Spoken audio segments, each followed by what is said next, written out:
little background. But let's interrupt that. We have our second live guest of today. Oh, wow. Wow. Mr. McConville has brought Tiff's Treats. That is, wow, that is real nice. Chair heated? Yeah, I have my heating pad on there. It gets a little cold in here. Not like that. It's all. The heating pad, I got a little back creep. Yeah. You move a little camel up. So put your microphone on. Where's the microphone? It's right here. So it'll clip to your shirt. You can also take the magnet off, if that's easier, and put the magnet under your shirt. That's great. All right. So let's slide our camera over so we can get more of Mr. Is this, which way is it going? Up or down? Oh, Doesn't matter. Slide on over, Nolan. Testing. All right, Nolan, you are a personal injury lawyer here in Dallas, Texas, correct? That's correct. And what kind of injury law do you do? Wait, are we on right now? Oh yeah, you're live.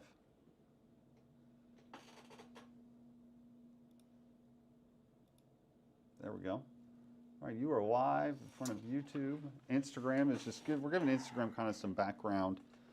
Got a lot of people on YouTube with us, about 5. That is quintuple the national average that we've had It's high prior. It's a very high Yeah. impressive, Jim. Thanks for having us on today. You're As welcome. always, we love to get the invite from golf law. Absolutely. Whenever it comes through, we always move around our schedule and make sure that happens. Hey, I appreciate you coming down. We got some live video to react to. Did you have a chance at all? Well, let me back up. I had asked you, so what kind of personal injury law do you So we do a little bit here of in everything, Texas? Jim. A lot of MVAs, motor vehicle accidents, a lot of motorcycle accident litigation, slip and falls, a little bit of everything. And do you see even your small car wrecks, which I assume you do throughout the state, right? That's correct. Do you see those being impacted by this SB 30? Oh, absolutely. Why is that?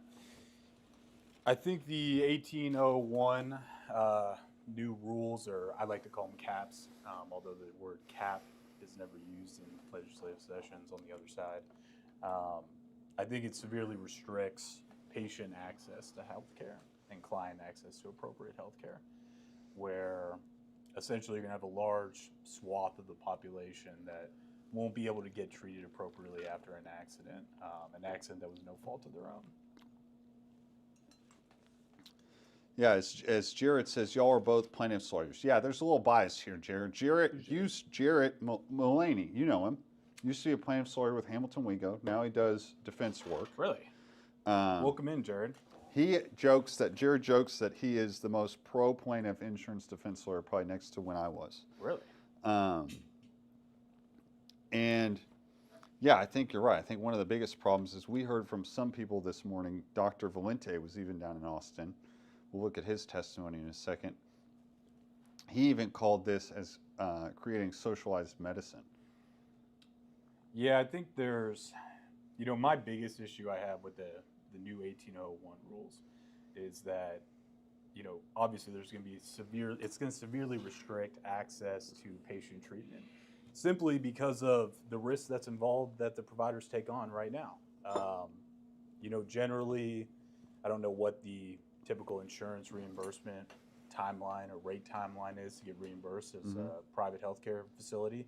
I think it's like 72 hours is what the PT facility would tell me, that Blue Cross and Blue Shield would send the payment within 72 hours or wire it to God, them. that is, I didn't even know that. That's crazy fast. Right. So I asked everybody the same question, and I'm to kind of flip it on the trucking side. If somebody came up to a trucking company and said, I need you to haul my goods for me, and I may or may not pay you, and it may or may not be a little bit more than you make on a regular load, but we're going to figure that out later. But I need you to work for me for a prolonged period of time. How many people would jump at the opportunity? None. None, because they want to get paid for the work that they do. They want to get paid for what they provide to their consumers. Could it be like Amazon Buy Now, except I don't have to pay Amazon for a few years? Correct. I don't know why. I don't know why LOP charges are so shocking to people. And what I always tell people, I've done this in trial. Like I'll go right in and say, yes, these bills are more than you would pay through private health insurance or maybe even a cash pay discount. Why? It's the same reason when you go buy a television and you go and look at your credit card statement 2 years later and the TV costs 3 times as much. I don't know why it's confusing to people how not paying individuals for years that there would be a higher rate that would be billed. That's a really good point. I never even thought about that. One thing I wanted, did you have a chance to see any of the testimony this morning? I did. Did you say, oh yeah, let's look at what the people were saying. Caused by that. They are not accidents. Great analogy. Yeah, Jared says, great analogy comparing it to their own world. Yeah, let's go ahead. We'll pin that to the top. Never thought to compare it to their own words, but that rocks. Yeah, I agree. Yeah, I think everybody wants to get paid and paid immediately. I think LOP providers are the only providers that are actually willing to do work for a promise of potentially getting paid in the future. That just doesn't happen in the real world. So what is going to, say the bill passes, and one of the things that people talk about is, okay, my primary care physician's not going to treat me because he doesn't want to get paid 2 years later. I can't go treat on LOP. I don't understand where they think the client's going to go. That's the whole point. They're going to go nowhere, right? So I think, looking at insurance companies, they're a risk-based organization. They make all their decisions based off of risk, which is why we have a lot of talks about frivolous lawsuits. I'm actually on the side that I don't disagree that some lawsuits most likely are frivolous, right? And I don't think what do you mean by that? I don't, I'm sure there is. I think in any industry, like there's no disagreement, right? Any industry out there, there's going to be bad actors. Sure. Any industry, right? So of course there's most likely frivolous lawsuits somewhere at some point in time. That's the way it's going to be, right? Same thing in the medical industry, trucking industry. I'm sure there's same thing. Hiring people that aren't qualified to drive, to cut costs, not paying people properly, not using workers, threatening people not to use workers' comp. There's bad actors across the board, right? So, I think that insurance companies they don't like the uncertainty with jury trials. I think they're afraid to try cases because they think there's going to be adverse verdicts against them. And you see a lot of people come in and they're like, well, my insurance company paid out X amount of dollars. It's like, why aren't the insurance companies trying the case? Right, that's what I don't, we talked about that a lot this morning, is that there's all this lawsuit abuse, but then the insurance companies are also seeming to voluntarily pay these people money. Right. So if the case is frivolous, why aren't people seeking sanctions against the plaintiff's lawyers? Well, I'm not even thinking sanctions. I'm like, why aren't these attorneys that are employed by the insurance companies going and just trying the case and zeroing out the plaintiff? Jared brought that up earlier. Why not? There was a guy, I think it was a guy for a trucking company, and Jared's point was, dude, you're getting hosed by your lawyer. Right. Because he's just making a ton of money off of your case and getting a free ride. Great point by Mike Takalaw. What percentage are frivolous? Yeah, that's a great, they don't do any research on if these are actually filed. But our boy, Jeff Leach, a real class act. Jeff Leach. Did you see, well, let me back up. What do you think was the most impactful moment from what you saw this morning, or what really rang? Well, I watched all of the testimony, and I think from what I saw, the stark difference between the fors and the against the bill are the people who are against the bill, are devastated families one way or the other. Individuals where their siblings, brothers, sisters, kids, wives, husbands have been killed or injured in horrific accidents. I know that there was testimony from that 18-wheeler accident that killed, however many people, 17 people, I think, over in Austin or outside Austin. And the people that are for the bill are essentially just saying it's a completely financial decision, right? There's no really in-depth thought process that I heard during the testimony from anybody that was for the bill of like, hey, I really feel for these people. This is what we could do. This is how we could amend the bill to better suit, or better change the structure if this situation happens. It's a blanket statement of we're sick of paying insurance rates that are this high. We want to make more money. Right. Right. Well, the other thing that we talked about too is like, well, if you're paying these high, like there was a couple business owners that said, I'm paying these outrageous premiums, but I've never had a lawsuit filed against me. And it's like, well, then the lawsuits aren't the problem. It's your insurance company. Well, I think we need to do an in-depth dive of, and I think a part of the issue is that insurance companies, purposely skew the data, right? They're not forthcoming with what is actually paid out on claims. How has that increased over the last 10 years, if at all, right? Because I did a deep dive into multiple carriers' financial statements, right? Oh, great. Okay. It's impossible. They make it nearly impossible to figure out what's actually being paid out on claims, right? The way they report their financial data, right? Because it's, you have the supplement to claims, which includes the salaries, the bonuses, their buildings. Got to pay Patrick Mahomes. Mm-hmm. He ain't cheap. So got to pay him his salary too. And then the Super Bowl ad, you also got to pay them up front. They don't take LOPs. Oh, no. There is no LOP You on the Super Bowl ad. pay the Super Bowl before it airs, which is a huge problem. Yeah. So we're going to work on that. But, it becomes impossible. I haven't seen anyone, what frustrates me the most about these hearings is why somebody isn't coming up and being like, hey, is this a problem? And, let's see some data on it. Where's the insurance company representatives that we can get into the hearing and say, how much have you paid out? I want to hear about employee salaries. I want to hear about claims. How much have you paid out? What's going to property damage because our vehicles are more expensive? That's like this guy right here. I don't know if you saw. Where is he? Back it up. Back it up. Underway in thousands with stations. Thank you. William Wolf, Anna Blake. Underway in thousands increases in slip and falls in recent years. One of our clients has seen increases in slip and falls. Asked when was he coming home. Stand with the people that. Vice Chair Johnson and Yeah, I think it's this guy who runs an insurance company in Fort Worth. committee members, thank you for allowing me the opportunity to speak to you in favor of 4806. My name is Dale Randall, and I'm the president of ABC Insurance Agency, and I have over 36 years experience in the insurance industry. Today, I'd like to talk about the effects of lawsuit abuse based on real examples, and it's not just trucking and that type of stuff. 25 years ago, we sold a building outright. 2 years ago, a maintenance worker fell through the skylight of that building. We got sued. We're still in that lawsuit today, and we sold the building 25 years ago.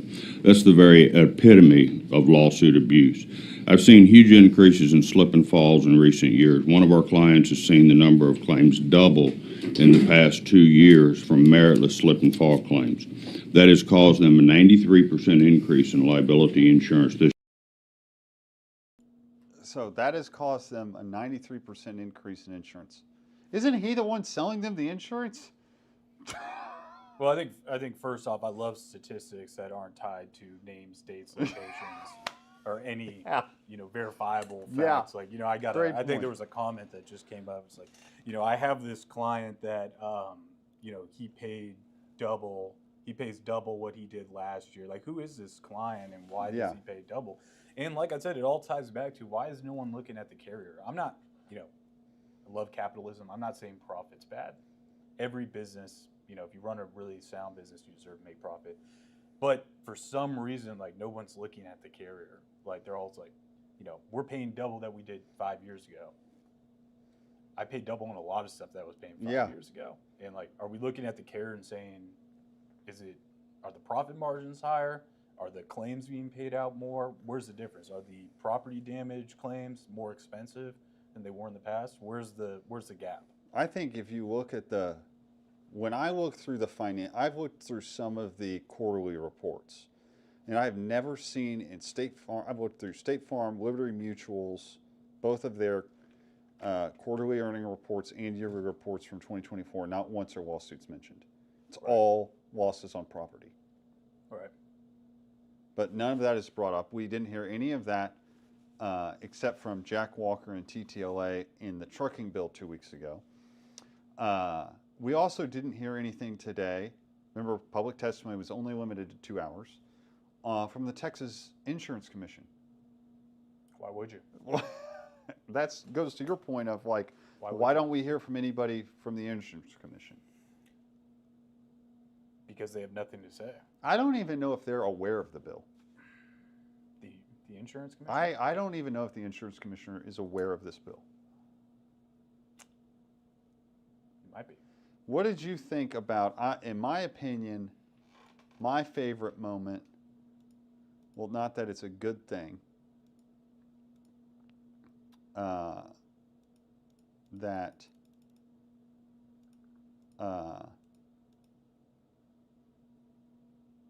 this happened or that any of the testimony had to happen, but to me it had to be this moment. Fund. My name is in the disclaimer, and a lot Of ads that have been my organ. run against me. And There's other issues too. Thank you for allowing me to speak. thank you, Mr. Holm. I have a question. I'd like a simple yes or no answer to it. Are you behind, or do you have anything to do with the attack ads run against me and or my Republican colleagues in the House? Yes or no? Well, sir, Please tell me you saw this interaction. Yeah, I mean, not to poke fun at Leach, but he seems to be a very sensitive guy. Yes. For somebody, you know, I think in Jeff Leach's world, you know, I think that he believes that he should be able to do whatever he wants and not have nobody question what he's doing. He takes massive donations, and let's not pick out one politician. They all do. You know, politics. That's what we were that's funny you say that. Politics is a dirty business, but I feel like Leach, you know, from what I see from Leach, he gets very upset when people pretty much tell the truth and say, hey, look. That's right. So we were talking about earlier, about an hour ago, about how he's taken last year 515. And Nolan brought up a great point. It's not just Jeff Leach. Will Hood, who sits 3 chairs to the left of Leach, 298 grand. Yep. Yeah. Why is that a problem? I mean, it's a huge problem. Our representatives are supposed to be representing the citizens of Texas. They're not supposed to be representing huge business organizations and groups, right? Now, of course, you know, they're made up of individuals, and I think if they want to donate individually to whatever cause that they support, that's fine. But the way it is now, and I mean, I think we talked about it last week on the phone, it's, you know, sometimes the politicians almost don't have a choice if they would like to continue in politics, right? TLR comes up to them and says, you're going to do what I say, or like, you will not be a representative here anymore because we're going to run somebody against you, right? And so... So what do you mean by Jeff Leach wants to do whatever he wants with no consequence? It's almost like, you know, when I hear Jeff Leach speak, it's almost like he has, you know, he knows what he's doing is wrong. Deep down, I think he like knows, and that's why he gets upset when people criticize him for taking donations. I think he knows, and I don't think he reacts well to the criticism because it kind of shoves it back in his face of why are you doing the things that you're doing, right? If you're, you know, Jeff Leach has been around tort reform for how long? He's been up there 10 years, I think 10 or 15 years he's been in the House. And continuous, right? It's just a continuous assault on plaintiffs over those last 10 years, right? And I think he gets upset, you know, when he gets called out on anything, really, when he should be defending himself, I think, in a more appropriate manner. You know, like he's mad about these attack ads. Well, you know what? It's politics, right? Yes, that's what's my It's point politics. too. You want to talk about attack ads that Republicans throw out there into the media? You want to go down that road, Leach, and then we can talk about that? Oh, but when it's right back at you, that's when you get upset, and that's what I don't like. Or the bill. The bill is an attack on your own constituents. That's the thing. The bill that you're sponsoring, SB 304806, is the attack. I mean, you're attacking all these people that are testifying against it. And what's funny about Leach too, is I think when he says,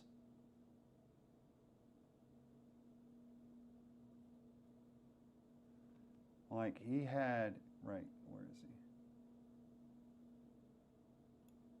I think it was Something that can be where you stand against them. I will have nothing to do. So this young woman testified about how she was sexually assaulted, and this is Leach's response. They shouldn't be standing against us and standing with abusers and institutions to protect them. Thank you.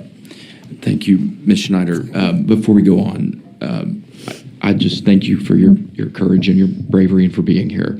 I want you to know, you're from Collin County, right? Yes, sir. I'm glad you're here. So his own constituent, that's his district. I will have nothing to do with a bill, any bill that penalizes or that takes tools away from victims and survivors of sexual abuse and assault. I will have nothing to do with it. So he seems very empathetic. Very empathetic. He does this a lot after victims testify, which is like, I promise you this won't close the courthouse doors. I promise you this won't cap damages. I promise you this won't affect sexual assault victims. Versus him just attacking the plaintiff's lawyer. So I think I think it's fake empathy. I mean, it might be. It's impossible to know with politicians. That's true. So That's you don't true. really know, what his true feelings are. I think he's, looking at Leach compared to the other representatives, senators, I think he's just more emotionally triggered. I think he has a real hard time taking criticism without reacting. And you don't really see that from a lot of representatives. None of the other representatives spoke today except for Hutton, I think it was. Dyson didn't speak. LaHood didn't speak. Hayes asked one question about medical billing. Johnson barely spoke. None of them, and also nobody else thanks any of the witnesses for their testimony. No, they all just stay dead silent. Right. If they're even there. Like Schofield wasn't even there today. And Schofield's taken $20K last year from TLR. He's the lowest 20,000. level offender. So just I don't know why he just on any moment Leach will find a moment to go off on a plaintiff's lawyer anytime he can, which is really stupid when he's the one that is limiting testimony. Right. So let me ask you about this. What is your thoughts on, we've heard a lot about how Medicare rates, capping damages. What do you think is the biggest issue with this bill in regard to proving at trial mental anguish and pain and suffering damages? The biggest hurdle in this bill? Right, because like as I read the bill, like we heard from a victim, like this young woman, Right. who can't talk, or the gentleman who was severely burned and lost all of his fingers, right here, when we heard from him. So those are the people that could have recovery because you can see their injury. Right. But everybody else is screwed. I mean, that's the whole purpose of the bill, right? Is to make things more and more difficult, to try to put everybody in a box. That's what the insurance companies want. Just every injury and every victim to be in a predefined box, right? And that's what we're pushing towards consistently. Insurance companies hate jury trials, and they hate the idea of jury trials because it's an undetermined result, right? And it could be the same or similar accident with two completely different results depending on the jury. Right. And insurance companies hate that, right? So this is just a complete push to put everybody in a box, right? To where it's like if you were rear-ended and this is your injury, it's almost like a settlement calculator. That's what they want to have. That's what the insurance companies want to have, is predetermined rates for reimbursement to plaintiffs for injuries and accident scenarios. So they don't completely takes the risk analysis out of the organization. Right, so then they can just put random numbers or whatever number their algorithm, I guess, says is appropriate. And then apply it uniformly to every case. Back injury case, that's a $15,000 case, no matter the circumstance. I think that would be the ultimate goal. Yeah. I am in the camp that I think the natural disasters across the United States are scary. Can we curse on the show? Yeah, you can. I think so. I don't think YouTube punishes, maybe they do. but Yeah. I've been doing it. So I think, I think the natural disasters are really scaring the carriers because it's you can't, their risk analysis is getting thrown off, right? And they do have some ways to try to predict natural disasters, but it's obviously hasn't been working out in terms of what they're insuring. But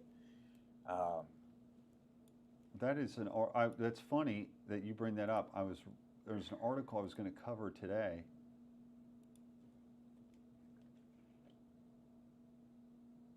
That talks about, and this is an insurance, claimsjournal.com. Auto rate increases of more than 40% a year, despite reaching an underwriting profit of $1.8 billion. Auto recording increase out of Allstate of 132%, $816 million. But in regard, and I promise I'll get to what Nolan's point was, net income down after wildfires. So that's exactly what Nolan's talking about. And that's the biggest problem I have with this bill is that, if insurance companies, if you are having profitability issues for some reason, then let's hear about it and let's figure out what the cause is. Completely understandable that a fire that's going to cost how many hundreds of billions of dollars in California could cause you some profitability issues. That's completely understandable, right? But I feel like the assault on injured plaintiffs is kind of not the issue.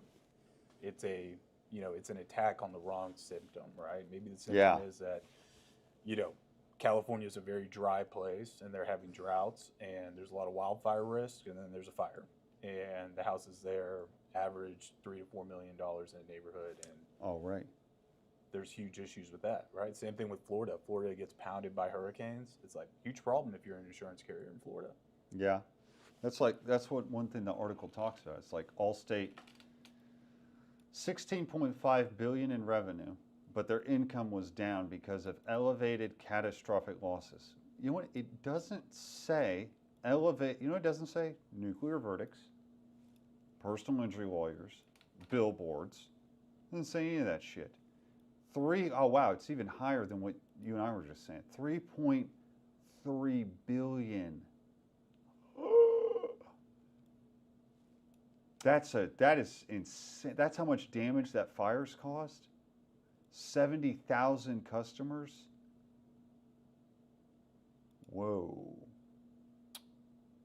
Yeah, I think it would be really interesting to see what you should be paying for auto insurance. That would be awesome. If we took, let's call it DFW and said, this is how much with a healthy profit margin you should be paying for auto.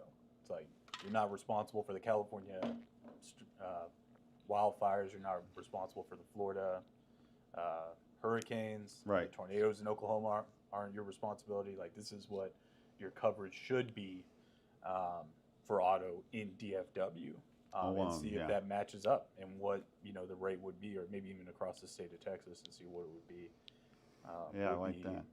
Would be very interesting. But yeah, my biggest complaint I have about all the hearings, what Leach is doing, what any of the representatives are doing, is there's not enough facts, right? These bills are thrown out there, and you're like, well, where's the insurance company? Are they going to agree to lower rates? Because this is what this is what we're doing.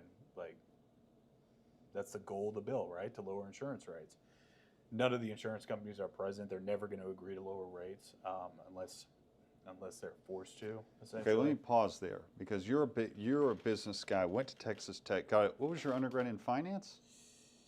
No, just business administration. Okay, so Nolan can answer this a lot better than I can.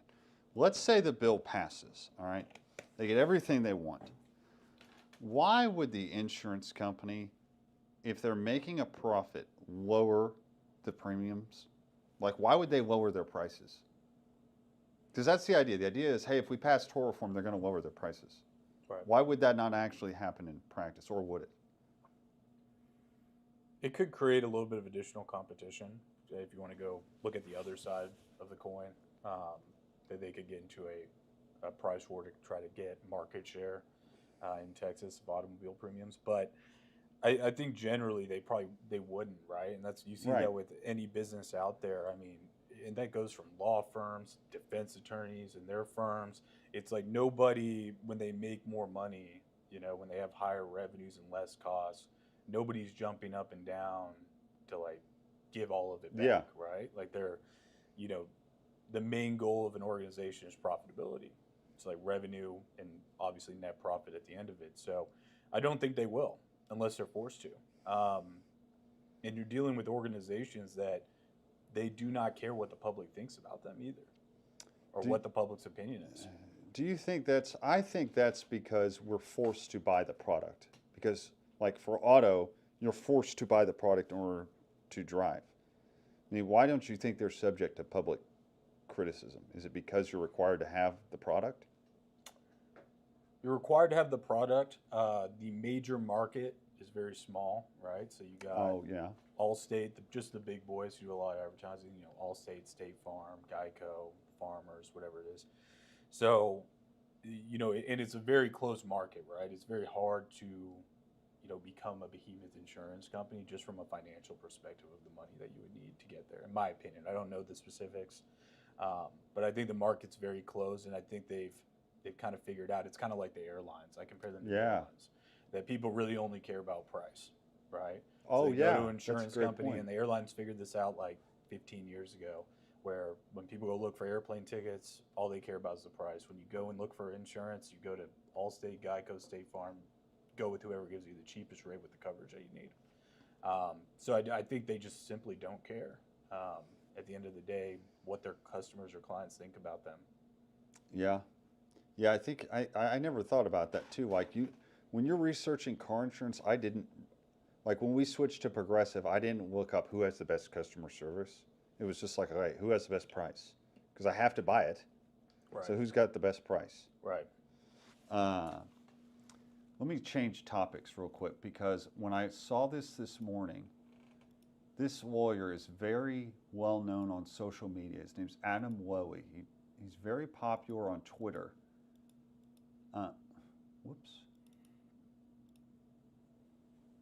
And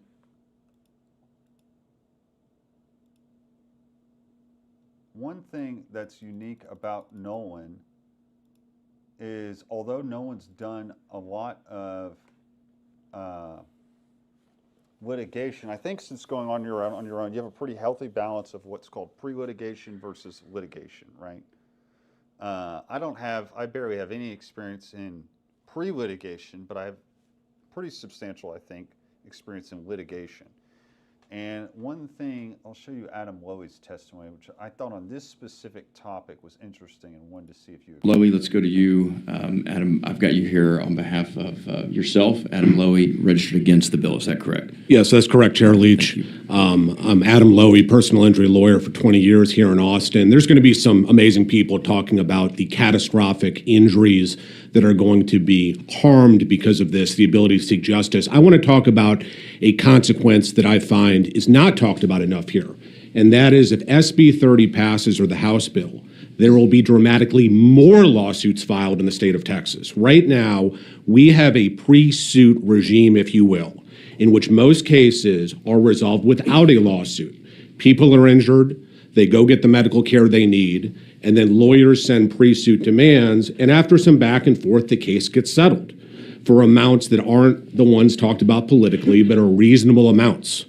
Once you put a regime like saying you can only get 300% of Medicare or you can only get comp, you immediately tell these insurance companies pre-suit that they should not pay even the meds that are presented to them.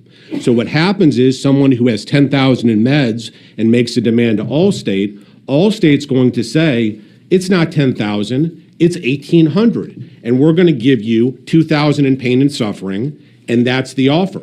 What happens then, members? Lawsuits happen, because you cannot settle these cases once the insurance companies are given justification to lowball the medical. That is the biggest problem, broadly speaking, with this bill, because you cannot simply have a situation in which people cannot pay their medical bills. So when you look at this and you look at the consequence of this, we're going to be back here in a couple years where our friends from TLR are going to be saying there's too many lawsuits being filed, which is going to be the direct result of people not being able to get things done pre-suit because this is a medical cap. Who has a lot of pre-suit experience. What do you agree with Adam? Or is he wrong? Is he way off base? No, I think he's 100% correct. Okay, why? Because essentially, the bill as it's written is going to make pre-suit settlements almost impossible to accommodate. Why is that? For the reasons that Adam just spelled out completely, is that insurance companies are going to see the green light to offer ridiculously low amounts of money in the hopes that people will take it. They will undercut medical as they always done, but it will get more extreme to where they're only offering, $1,000, $2,000 to pay off $10,000 in medical, right? I think we've learned over the last 20 years that when given the opportunity, insurance companies always do the wrong thing every time. Can you give us an example of where in pre-litigation, you had a case in pre-litigation that Adam's talking about where you get offered below the medical bills, but then you had to file the lawsuit and ultimately they pay way more than that? Example. Yeah, Okay. so I represented a motorcyclist last year who was rear-ended. He was sitting at a stoplight, at a red light, was rear-ended by a car going about 45 miles an hour. Suffered multiple fractures in his neck, was in the hospital for a week. His health insurance paid, I believe, $40,000 for his treatment. Insurance company's first offer was $35,000. So he did the right thing. He used his own health insurance. Right. Didn't use one of these doctors they complain about. Right. Gets rear-ended. So it's not his fault, and it's not frivolous. Right. And why would they offer $35,000 when his medical bills alone are $45,000? There's no simple answer, right? There really is not a simple answer to any of it. When you talk to the adjusters, it's not like they actually have, articulable reasons for why they do what they do. I think it's, a poke and prod, see who's going to file suit approach. I think there's, a lot of law firms that operate only pre-litigation firms that don't really have the client's best interest at heart, that don't push cases as far as they need to go. The case from last year obviously ended up settling once the lawsuit was filed. So what did you tell the client? Hey, the offer's $35,000. You're going to be negative money if you take this, right? So how did the client respond when you told him, hey, this is what they've offered you? I mean, I always tell people that, the stuff that we talk about right now on the live stream, our clients figure this out for the first time most of the time. Right. Once they get retained. Right. Or once they retain us. Right. They figure out how insurance companies operate and behave when they go through their first accident claim. Right. And so it's a continuous discussion with the clients about, because they want to know why. This doesn't make any sense, because for their entire lives, they didn't know that the insurance companies would do this to them after paying premiums for decades. That the first time they would need to make a claim, that the insurance companies would do this to them, right? So it's a constant battle just to explain to them, it's not your fault, nothing you did wrong. There might not even be an actual reason for why this is happening. So then you say, hey, obviously we got to file suit. That's right. Which I'm sure he definitely wanted to do. Was excited about having to file a lawsuit? He was not excited. He was not excited about filing the lawsuit or the lawsuit being filed. He honestly didn't even know that it was a possibility, that it could have gotten to that point, because, I mean, the hardest part is just explaining to the clients, right? Yeah. Our clients of like, there's nothing that you did wrong. It's like, this is just how the insurance companies treat people, just generally across the board. This is how, people are treated by them. Have you ever had a defense lawyer, after the situation like this, you file suit, the defense lawyer calls you up and says, hey, I'm not sure why you had to file suit on this? I have had that happen before. Yeah. You're like, well, because in pre-lit, they offered my client $35,000 on a $45,000 bill. Yeah. Let's look to the chat. Okay. At no point in discussing with the insurance company anymore yeah, no point. We'll see you at trial. There's a standing order at my law firm to file every single case. I think that is the future. Because what's the point of even negotiating pre-lit now, or after this bill? There really isn't. I mean, it's going to be a time issue, right? And like, what's best for the Yeah. clients is to get litigation started as quickly as possible. You know, sometimes within a week of the accident, you might have. Yeah, to, that's a good might have point. to- I mean, the courts are going to get overrun. There's going to be an overflow of cases. The judges aren't going to be happy about it. Insurance companies probably aren't going to be happy. They haven't figured this out yet because they're not great at understanding what's going to happen. but Foreshadowing. They're probably not going to be too happy when they have to hire all this defense counsel, additional defense counsel, and you know, they have. To me, the bill actually hurts the insurance companies in a weird way. What do you mean? An organization that is built on risk analysis, you know, you want cases to resolve in pre-litigation because that gives you a final number or finite amount for each claim. Like, no insurance company wants 90% open claims that are going to trial. That doesn't make any sense. Right. So I don't think, I mean, this is going to be probably addressed in 2 years, I would guess. Yeah, look at Mike says, last year got offered pre-lit $20,000, case settled for over $2 million. Yeah. That's insane. I see, like I said, I don't know what the end result's going to be with the insurance companies because I think, you know, I don't think they're thinking this through, right? Of all these plaintiffs' lawyers are going to be like, we're just going to go to trial, and it's going to catch them off guard. And they're going to be like, well, you know, why won't you resolve this claim? Well, it's like, we can't, you know, we honestly can't do anything with the claim and resolve it to the satisfaction of our clients. Right. So I think it's going to come back and harm them in the future. And then there will be another TLR bill in 2 weeks talking about how we need to have a special court just for car accidents. You're right. I could see that. Special court with a special like flag outside just for car I accidents. could see that. Yeah, that's a really good point. They'll probably argue, look, so many people filed cases after SB 30, we now need car wreck court only. Yeah. And those are going to be appointed by the governor. I think that's where it's headed, honestly. I wouldn't be shocked if we get to that point of like, you know, if this does pass, then they're like, okay, we have too many lawsuits now. All right, what are we going to do about this? I wonder too is Let's like, create a business court that's just like arbitration. yeah, Like we a saw very- that with the business court. Right. You're right. It's essentially just a low-level arbitration. Just Mike says, people like us are not going to back down and just try every case until they realize people don't care that much about the past medical or how many times the plaintiff gets poured out. let's non-suit at all. Yeah. Well, here's what's interesting about the bill that has never been brought up is you can no longer non-suit past medical. You can't do it. Even if you do it, it's still admissible.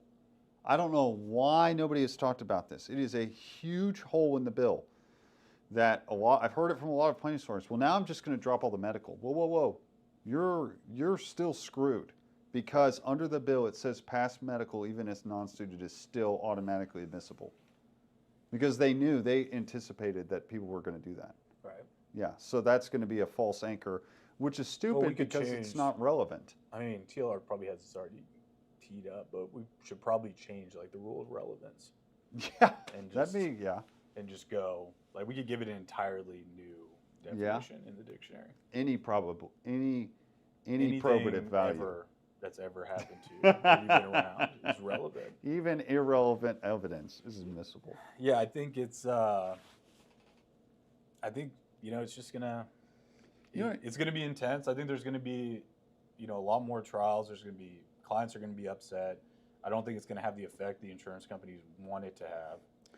That makes me think, Nolan, is you saying, I don't think this is going to save the insurance company's money. That makes me almost think, kind of a light bulb moment for me here. It makes me think that it's these businesses that are pushing the bill and purposely excluding the insurance companies. Maybe, because you and I don't get to see how TLR's background strategy, because they're obviously not going to share it with anybody. I wonder if we broke down, are they getting more money from insurance companies or more money from straight businesses? I always had that thought, just because generally speaking, the more revenue you make, the more actual profit, even if your margins go down a little bit. Like the total figure of your profit goes up. I don't know. I think businesses are, they're upset about their insurance rates. They're trying to find someone to blame. Yeah. And I think the issue becomes the insurance companies are in the pockets of so many politicians that we got to find someone to blame, right? And it's going to be plaintiffs and plaintiff attorneys. That's a lot easier than trying to convince the politicians to go against the insurance companies directly. Right. I had to use the restroom real quick. This lady, I want to come back and I want to hear your reaction to. I don't know if you saw this lady who said that her lawyer was forcing her to get injections. Let me be right back. You keep holding down the line. That makes sense. Well, how do you pause? Can we go on break? Pause. It's live. Oh, it's live? It's just you. Okay, we'll talk about some comments here. Submit it and tell the jury we aren't even asking for it, the cognizance around what the jury writes down. It's a good idea. It's a good idea. I think there's going to be a lot of new trial tactics that we can use. Like I said, I feel like this is not going to work out for the insurance company. But there's going to be a lot more litigating, and I think a lot more trials than we're seeing right now, which should let the plaintiff lawyers who want to be in trial and want to litigate more opportunity to do so, which is great.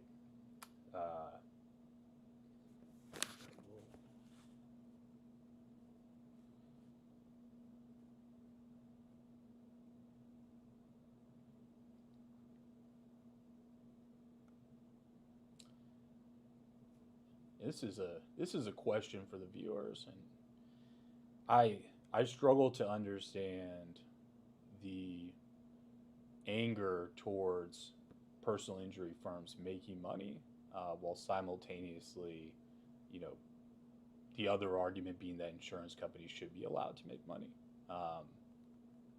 Texas was built on free enterprise in capitalism, but I've heard more testimony about the money that personal injury lawyers make, which I thought, was how a free economy works. I don't know what everybody else thinks, or, why we're singled out, compared to, let's put an example, AC companies, AC and heating. Some of them make tens of millions of dollars per year, and they don't get singled out. There's no legislation trying to attack what they do, so it doesn't really make a whole lot of sense to me.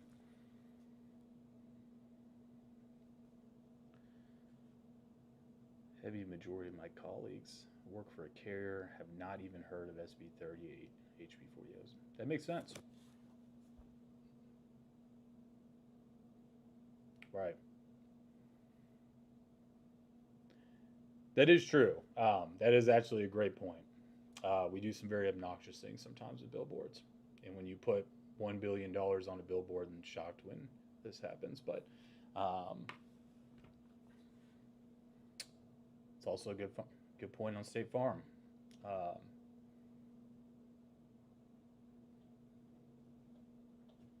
Sure. Jim, welcome back. You getting any good questions? Yeah, I mean, this is, like I said, I think the insurance industry as a whole, specifically the car insurance industry, it's like you have a product that if you don't buy it, you get a ticket. Right. It's probably one of the only products out there. And whenever you do need the service, they decide whether they're going to give it to you or not. They get to decide, too. Only they get to say. I mean, it's the best. I think insurance, there was like a quote from, because insurance has been around for like a long time. Yeah. Like hundreds of years. And there was a quote, even back then, they were talking about like the early 1900s, like talking about how it's just like the most amazing industry of all time. It's just like we take your money and then we decide whether we're going to do what we told you we were going to do whenever the time comes. Yeah, for real. Yeah, but I completely agree on the PI lawyers. One of the comments saying PI lawyers are easier to target. I completely agree with that. Well, we've also done a terrible job at public image. Yeah. Yeah. I mean, You good? Got you a little tangled up. no, we have. I mean, we've done we've done a truly terrible job. There's terrible ads. There's terrible ads. cheesy they're ads. The obnoxious, billboards are cheesy. nuts. Yeah. That's true. That's a good point. We just haven't done ourselves any favors. Okay, we got to order some lunch. What food are you craving? Yeah, I think, my opinion, I mean, this isn't based on any fact. This is from what I see. Just knowing how insurance company work and businesses work, I think they don't like the jury system at all. I think insurance companies, commercial carriers, businesses, they don't want there to be a jury system at all. But they can't just come out and write a bill that says we're removing the right to a trial by jury. So this is where these bills. I'm sure if they could have it their way, would you disagree with that, Jim, or agree? No, I completely agree. I mean, I'm reading Jared's comment of this. Jeff Leach thinks jurors are stupid. Yes. Yeah. The answer is yes. Jeff Leach doesn't want juries to exist anymore. Like that's the main goal of what we're trying to get to is, like, Jeff Leach does not. If there was a way to get rid of the juries, Jeff Leach would have already done that by now. And the reason that Jeff Leach wants it is because that's where the money's coming from. He's being paid to do it. It's very simple. Okay, what type of food? Let's take a guess in the chat. What type of food? Monica Goff is not even on the live stream. Is she not? No, she's on an airplane on the way back from Florida. Have you ever had cowboy chicken? That's all right. So we're gonna say no. There's Lone Star Smokehouse, Thai, Wingstop. That sounds pretty good. Wingstop. I'm gonna take this mic off. Go use the restroom. It's right. If you go out that door to the right. Let me cue up this testimony here. So I get. Oh, what type of wings do you want? Just whatever. Okay. Get some wings for us here.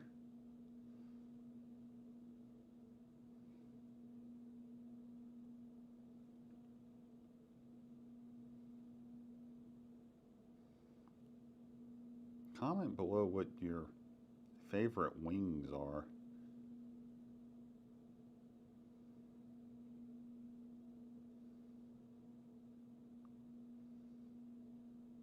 I think I need more than 20 wings.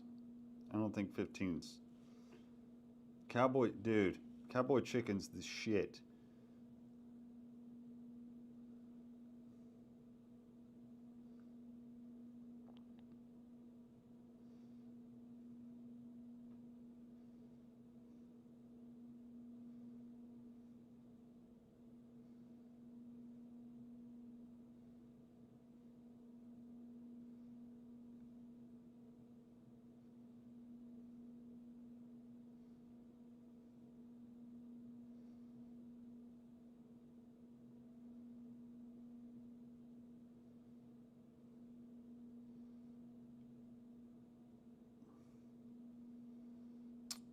Gotta get the fries on that thing. Gotta get, sorry guys, we are ordering, hot buffalo, Cajun. Dude, I feel you, brother.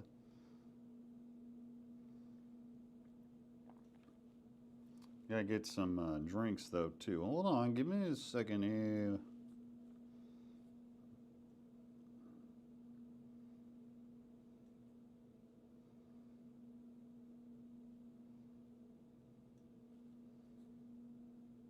Okay, got a couple of Coke Zeros and some wings. Hey, you like Coke Zero? Yeah. Okay. Still live streaming? Still live streaming. Did you lose viewers? I'm about to get some more viewers here. You got to. I mean, where's Steve Choppa? Where's Danny Choppa? Where are they? And we're about to do another giveaway.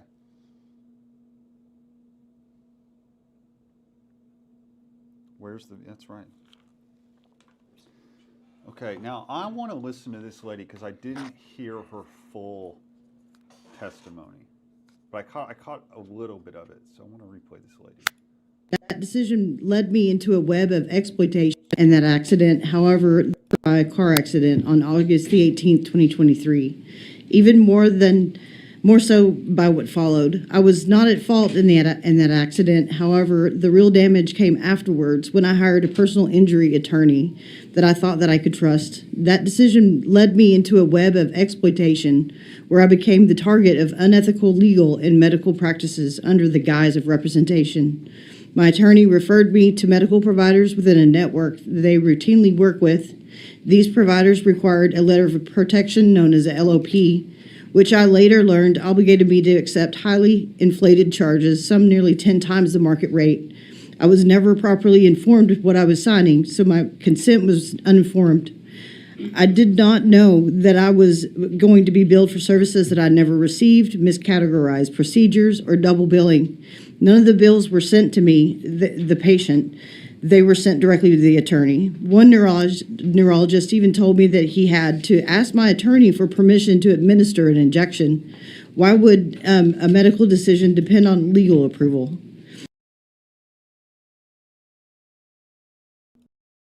That is not what happened. It's not what happened. That is not what happened. I mean, Jim, the first thing when I hear her testimony is like, are you a grown-up? Dude, that is a great. Okay, Are you an actual? Explain that. Are you an actual adult, or do you just, what? Do you make decisions for yourself, or do you just let other people make decisions for you? That's the first. That's thing what I'm wondering earlier. Is she's like, if she has a problem with her lawyer, why didn't she just fire him? It's like, my lawyer did this, the providers did that. It's like, you are a grown adult. It's like, you can make your own decisions. If you want to fire your attorney, as you know, you have every right to do so. Right. It's like, you don't have to go to the providers. They're not coming to your house and kidnapping you and making you go to your appointments. Well, she said she was forced to get an injection. Forced, right. Have you ever had a client go into the doctor and the doctor says, shut up, lay down, I'm shoving you a needle in you? Well, I'm gonna email her and ask her for the police report for kidnapping. Because I assume she called the police when someone was forcing a needle to go into her. Right, yeah. Wonder how the DA came down on this. Okay, the other thing is okay, well, why would a doctor ever call the lawyer? And I can think of why the lawyer had to approve it. And the only reason would be coverage. The provider probably called the lawyer and said, hey, is there enough insurance? Right. Because if it's a $30,000 policy and she needs 10 injections that are $100,000, the doctor can't get paid. Right. And who's going to know that? He's not going to call the insurance company. First of all, they're not going to talk to him, and they're not going to be allowed to disclose the amount of insurance because they don't let you in Texas. The plaintiff's lawyer is going to know. Right. So would you rather that the plaintiff's lawyer didn't talk to the doctor, they run up to a giant bill that won't get paid back? Exactly. Exactly. But if she's saying she wasn't injured, I'm not sure why she kept going to treatment. Why? I didn't even think of that. Why are you still going? Yeah. I don't. Friend who was another attorney who convinced me to fire my current attorney and hired him instead. This wasn't about helping me, it was about their personal gain. I have $9,200 in charges for appointments that I never attended, which I can prove through timestamp records. There is no question in my mind that this... Well, the records wouldn't be timestamped if you weren't there. Well, that attorney doesn't sound like a friend. She said my attorney was my friend. Convinced me. But I guess they're not. A kickback relationship exists between attorneys and these providers. When my case settled, I finally obtained a copy of my medical bill. So the case settled. Wait, so you got your case settled even though you're telling the committee your case was frivolous? What? So she still asked the lawyer to settle the case, right? Am I hearing that right? Yeah, I think she was compensated for her accident. It sounds like she wants to, pay the full cost of the LOP treatment, and she was upset that there was a reduction to the LOP charges. So she got more money in her pocket. Yeah, but I think she's saying that's wrong. So they're probably gonna... One injection. Well, she could pay back the difference if she wanted to with her settlement funds. She could. I mean, I don't see the doctor turning that down. But she probably started complaining after she cashed her check. Yeah. That's what I assume. Bill was $4,995. If you can wrap up your testimony. Sorry. One one more sentence. Okay. And then I called the same doctor's office, which is the non-network side, and the cash pay price was $300. Okay, thank you. Thank you for your testimony. Is it Mr. Davis? It is. Is that right? Okay, I've got you here, John Davis, on behalf of yourself as an attorney registered against the bill. Is that correct? That's correct, Mr. Okay. Yeah, if you could pull the mic over. Thank you, Vice Chair. Okay, go ahead. By the way, they're sitting next to a couple whose 16-month-old was killed by a truck That's a driver. very sad story. Yeah. And Jim, I'll say I do not understand what the confusion is with members of the panel in testimony on the fact that you're getting treatment that you're not paying for up front. Yeah, I don't think they understand that. Who would treat an injury patient, not get paid up front? Wouldn't you just go into private practice? Or maybe never get paid ever. What Yeah, if the jury wouldn't you- hates your client regardless of the medical treatment? Right. Then nobody gets paid. Lawyer doesn't get paid, client doesn't get paid, doctors don't get paid. Right. I don't know why people are shocked that these bills could, are above what the cash rate price would be. Right. It doesn't. They have to be because of the, number one, the risk, and then, Right. like you mentioned earlier, the years it takes to get paid. The Right. doctor to get paid back. Yeah. Mr. Chairman and members of the committee, for 25 years, my firm's practiced personal injury and workers' compensation law. I appear to oppose HB 4806 and to specifically address why fee guidelines for the workers' compensation system would be improper and how this bill would be unfairly prejudicial. Oh, he's talking about how now, I hope, Jared says, I hope this is not the case, but I bet she was hit by a minimum policy individual and she has no UIM and is unhappy with the result. That's possible. I There think wasn't enough money. that's actually a great point. That's probably accurate. That's probably right. So he's talking about, in the bill, the workers' comp rates are automatically admissible, even if it's not a comp case, even if the victim is a minor who wouldn't qualify for comp. Makes sense. Yeah, right. Makes perfect sense. Okay. I didn't get to see, there was some testimony I didn't get to see that I'd like to, if you don't mind. And I think these guys were for the bill. What's your name, ma'am? Lorianne Bland. Lorianne Bland. Okay. You're Mr. Kennedy? Yes, sir. Okay. Look, I think 3 of them are against. Schofield is gone.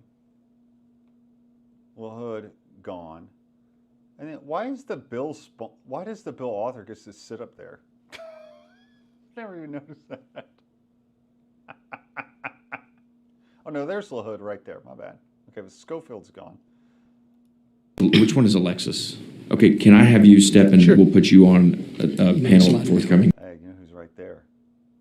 No, notice him for anywhere. You notice who's that, Nolan? Parsley. Mm-mm-mm. He does. To be fair, he does have great hair. I'll give him that. He has a lot of hair. He has a lot of hair. He's an older guy. Yeah, for an older guy, yeah. For an older guy, he's got great hair. Yeah, I I'll give him that. don't like his position, but even if I saw him in person, I'd compliment his hair, and then I would say I'd have a lot of complaints about the things that he does. It's that line in Wedding Crashers where he's like, I don't like you or you're just your general outlook on things, but let's do it, I'm psyched. So, yeah, I don't, apparently from what I hear, Lee has been on this wagon for the last 40 years. Yep. I had a very confidential source. Really? Yeah. Goes by UM. Really? Yeah. He said that. 2-word first name. So UM said that Lee has been doing this for 40 years? Well, that he went to law school with Lee, and that he's been on this. That's right. Lee went to Tech. Yeah. That he has been on this. He went to law school to be a lobbyist. Very close friend of me and you. Obviously a little older. Wow. He's been litigating in Dallas for a long time. Wow. How could you? That is weird. Yeah. But he's made a lot of money. Who? Lee? Lee. Of course he has, yeah. I mean, he has made a lot more money than we ever will. And I don't blame him. It's two opposite sides of the coin, right? Looking at the transportation industry, a huge part of their balance sheet is liability premiums. Mm-hmm. So it's of course, they're going to try to you know, they're not trying to help Texans with it. They're trying to make more money. Yeah.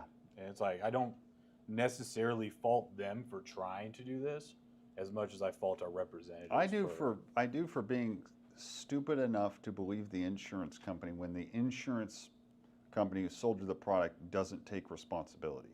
Doesn't say, well, that's not our fault. It's like, well, you're selling the product. You mean it's not your fault? Right. I've never been in an accident. None of my employees have ever been sued. Why are you raising my rates? Well, actually, a little bit off topic, but I saw in Florida they were trying to reintroduce bills because apparently tort reform went a little too far. Yes, I heard that too. I saw a lot of Republican signatures on there. Yeah, I haven't heard what exactly that bill says.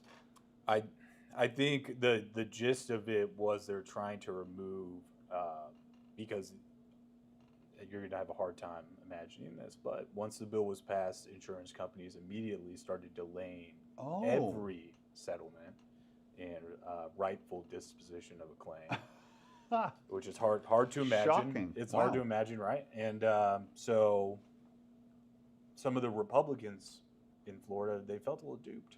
They honestly believed that wasn't going to be the case. They actually in Florida launched a full committee because there's a committee investigation in Florida right now because the insurance industry went in front of the Florida legislature and said, we're losing money.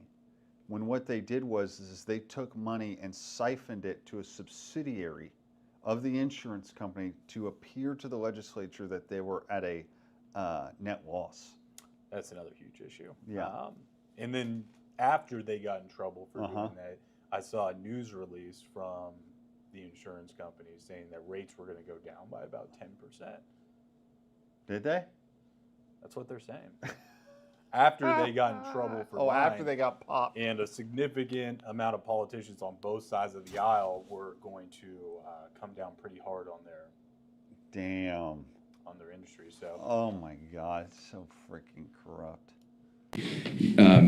Tell me your name again, ma'am. Lori Ann Bland. Okay. Okay, let's start with Ross DeVetri. What do you think about people that wear vests with suits? You a fan of the vest? Do you ever wear the vest? Is that who are you referring Well, to? Hood is wearing a vest with his suit. Is that Hood? Ross, I have you here on behalf of your... I think he does do a little criminal defense. Yeah. Is the vest look more popular with the criminal I've defense heard guys? from one of our close friends, I heard that a lot of criminal defense attorneys go with the vest. Huh. Do you ever rock the vest? No. I don't either. I don't think I've ever owned a suit that had the vest. And I don't think it looks bad. I've just always wondered why people... Not a fan of Leach's suit today. I'm not a... Dude, it is insulting. The cream suit. It is. I mean, Leach is very insulting to a lot of the people who testify. He does not give too much respect to.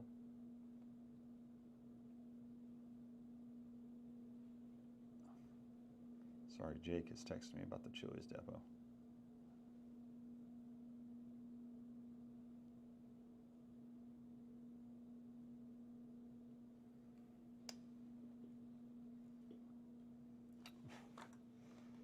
All right, let's see what these folks got to say. Yourself registered against the bill, is that correct? It is, and the last name is DeVere. Is it spelled correct, D-E-V-E-T-R-E? And that may have been a typo, D-E-V-E-R-E. D-E-V-E-R-E. Okay, do I have your permission to change that in the record? You do. And you're against the bill, correct? That's correct. All right, go ahead. Thank you. Good morning. I am Dr. Ross DeVere, a clinical neuropsychologist, and I oppose HB 4806. One of the reasons is that it relies on past healthcare expenses to determine future healthcare. This will result in long-term harm of many injured Texans. I've evaluated injured people who have experienced physical issues, including traumatic brain injury, disfigurement, and chronic pain, and emotional issues such as PTSD, anxiety, and depression. And because of continued significant emotional distress, they often need a psychiatrist for a medication evaluation to reduce symptom severity, and psychological services to adjust to the disability and address role disruption in the family. These treatments also have secondary benefits on sleep disruption and pain perception. For various reasons, such as waiting on treatment authorization, prioritizing medical over mental health treatment, and mental health stigma, Many people don't get these mental health treatments until later, sometimes long after the lawsuit has concluded. With HB 4806, if there are no past treatments, then they will not be awarded compensation for future treatments, so they likely won't get treated. When PTSD, anxiety, or depression are untreated, the results include greater dependence and burden on others. That's a good point, that they just won't go to treatment. Yep. 3, difficulty getting the person back to the workforce. Dysfunctional families and marriages, poor quality of life, worsening pain and sleep disruption. That could have easily been prevented. My daughter Megan, son-in-law Clint, and grandson Connor were stopped at a construction site waiting on a pilot car when they were completely crushed by a negligent 18-wheeler. The car my family was traveling in burst into flames and was pushed 179 yards on fire until the truck stopped on its own. I would like to say no one should have to go through what my family's going through, and no one deserves to die like that. Kelsey McCafferty, my 14-year-old granddaughter, has lost everything, her mama, her daddy, her bubba, and has to face the rest of her life with 14 years old, her whole family's dead. Yep, I saw that earlier this morning. You should wait, keep playing, and then the individual that's, I guess, to her left comes up and is pretty unintentional. her family. Megan and Clint were a great young couple teaching respect and value to their kids. My grandson Connor was not only an outstanding baseball player with hopes of being drafted right out of high school, but a genuine, gentle giant, as his teammates called him. He was 6'7", loving young man with a fierce competitor in sports as well as ag projects. They did everything as a family. Now Kelsey is alone to have to pick up the pieces of her shattered life. I would like you to reconsider House Bill 4806. Not every trucking accident can be grouped together under one blanket coverage. Circumstances of every accident are different, and there should not be limitations set because no two accidents are the same. I think my beautiful daughter, precious grandson, and son-in-law deserve 1 minute of your time to think about what would you do if this was your family. And don't you feel that the need to change the bill to help families in the future situation like this? Then my family's lives were lost for nothing. Direct the legislation towards better training. My family's lives were lost for nothing. Oh, shit. That's right. Leach is going to say he's sorry, obviously. For drivers. Don't put inexperienced drivers behind the wheels. And don't teach them to pass a CDL test, but to save lives. Thank you. Thank you, Ms. Blaine. I'm very sorry for your loss. And this is my family. Thank you. Beautiful family. Kevin Kennedy? Yes. Beautiful. Did she say that they were dragged 179 yards? Yeah. On fire? Yep. J. Kevin Kennedy here on behalf of yourself. Registered against the bill. Is that correct? That is correct. All right, go ahead. My name's Kevin Kennedy from Bertram, Texas. I'm here on behalf of the McCafferty family. I'm against. Hang on. You're here Oh, this is the guy that was on the news.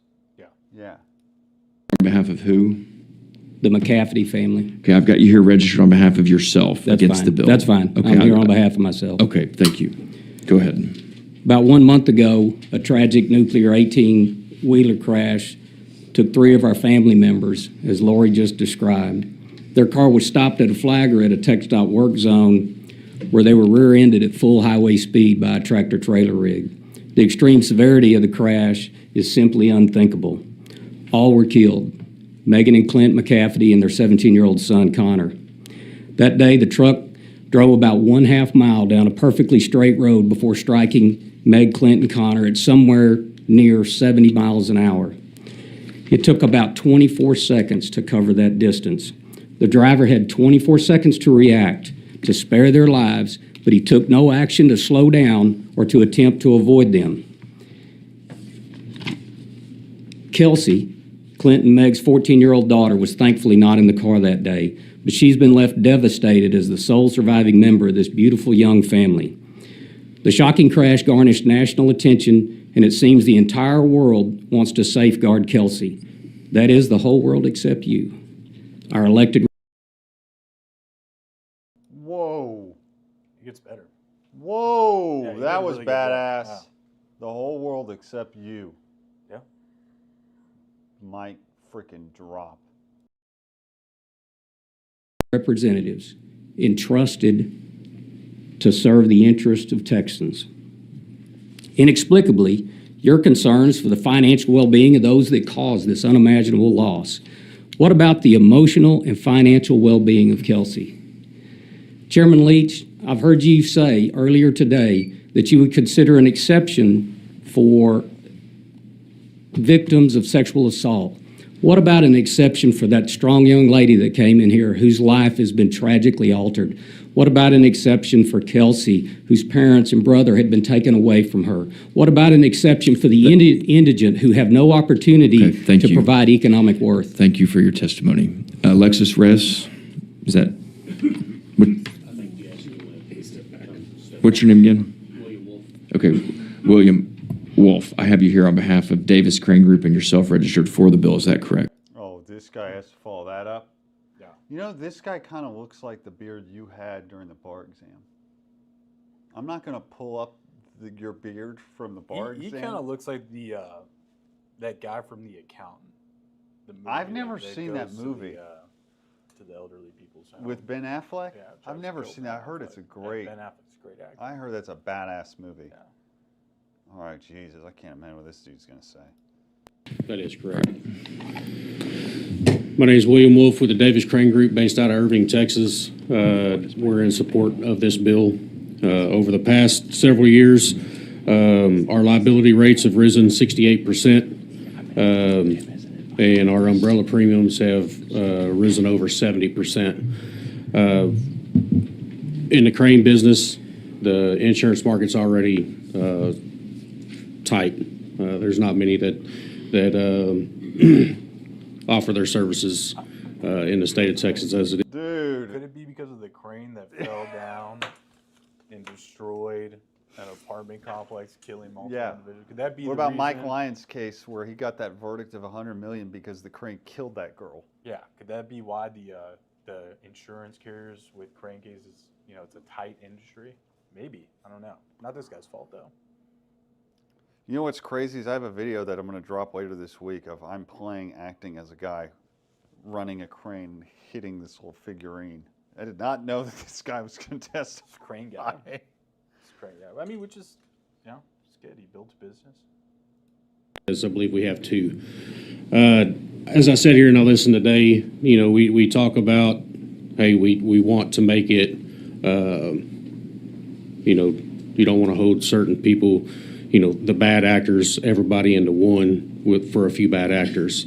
Well, that seems to be the going thing in the trucking industry.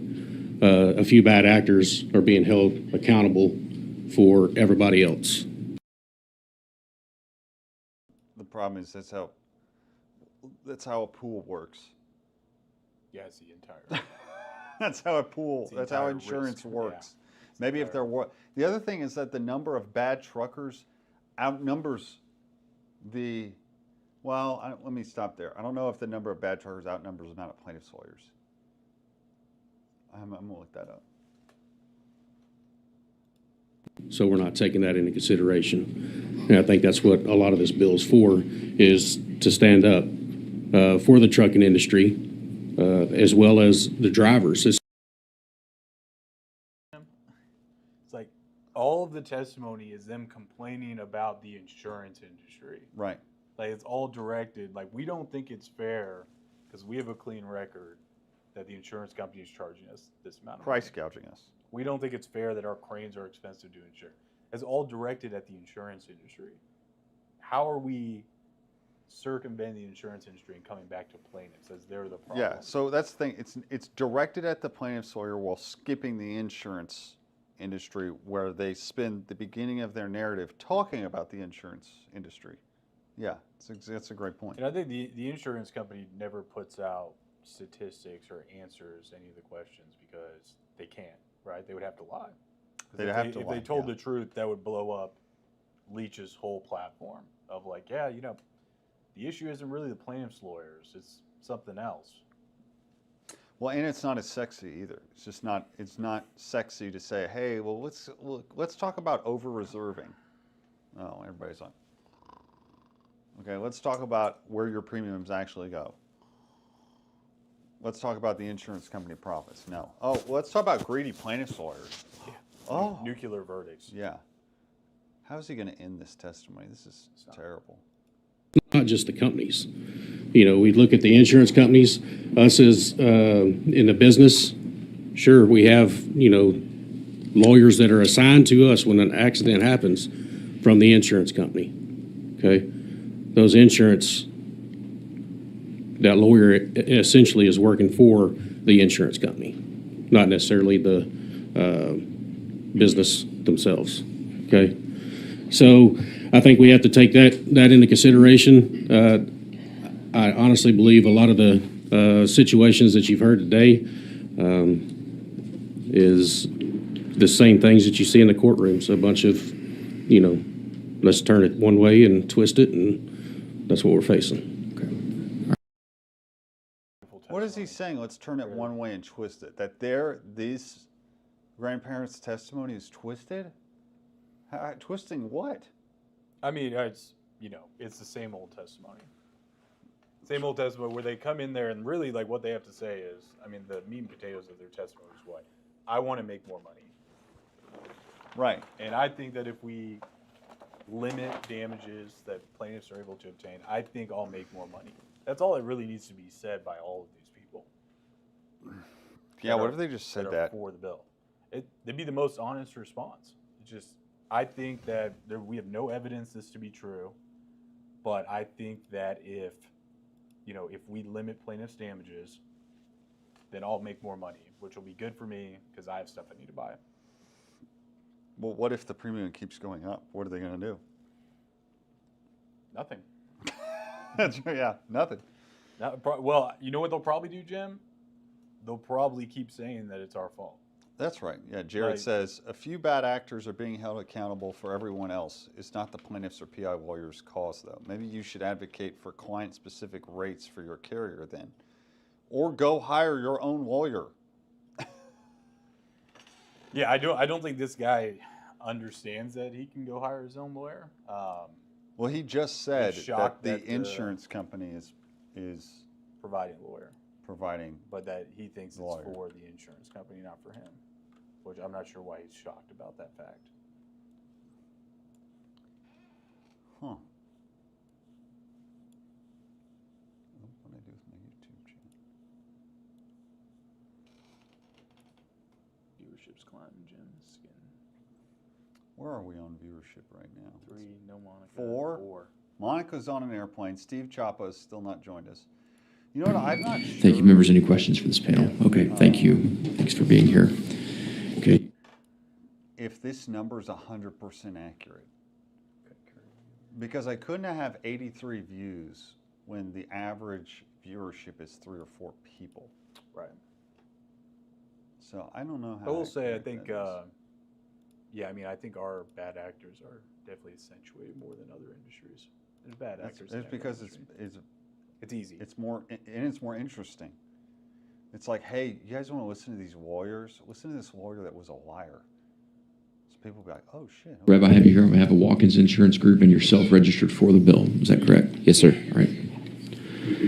Mr. Chairman, committee, thank you for giving this opportunity to testify today in front of you. My name is Andy Webb. I live in Georgetown. I'm a constituent of Representative Wilson. Working with our team, we pulled numbers over the last couple of years, and as you've heard today, we've seen such huge increases in 2023 across our commercial book. Our average premium increase was 18%. For 2024 last year, that was 17%. If you're a small business with 10 autos, that's a Texan that you're not able to hire due to higher insurance premiums. For our personal lines auto, what we call our your personally owned auto, our average increase was in the upper 20% range. What this means, these increasing premiums are impacting our neighbors, our small businesses, and across the state of Texas. The reform in this bill is a good start in reining in out-of-control lawsuits in a way that shouldn't harm consumers that have been legitimately hurt. No, It is a I'm done. You know what? I think there was a question by the panel after he was done that you'll love. Our plea would be to implement House Bill 4806 with as few changes as possible. Because I wasn't able to, this stream, I was 10 minutes behind the live. To begin to rein in out-of-control litigation, Yeah, see, as other states have already been doing. let me see if We can probably go to the actual it's pulled up. side.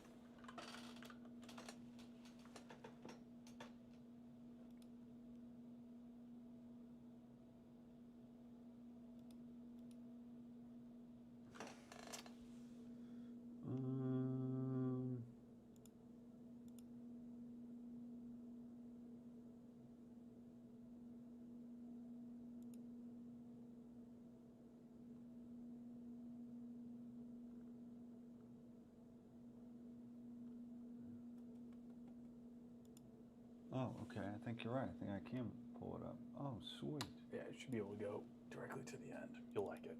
You'll enjoy it. All right. Was after that guy? His No. and SB. Marion? No, go back to the last one. So- Go back. And doctors and Go back a little bit. across the state of Texas. The reform in this bill is a good start in reining in. It is a chance to move on and driving down My family's lives changed forever. Parents to get a milkshake. And 11, health first, changed forever. I'm the milkshake crash board. Reduce places. Our injury. I believe it'll help drive down the cost of insurance. quickly. Yes or no?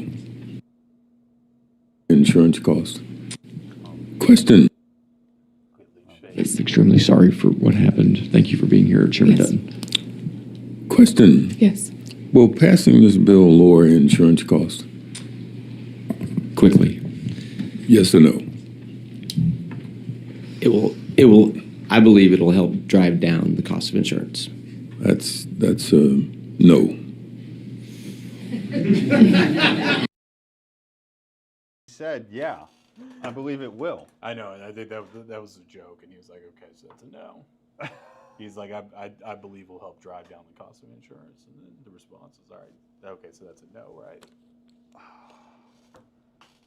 Which it goes against the bill's author. The bill's author, TLR, said it won't. Said they can't promise anything.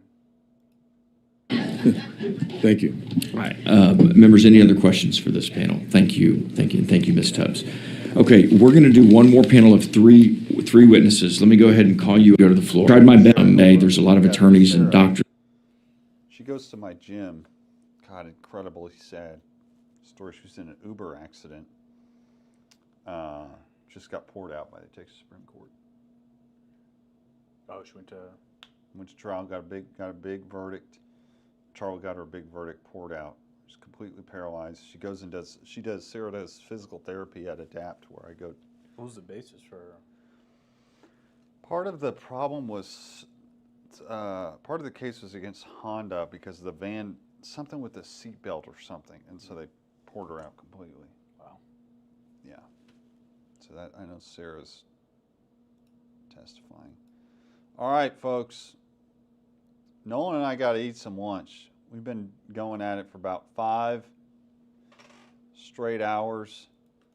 It's been a long morning. Testimony has obviously concluded, but we'll pick back up.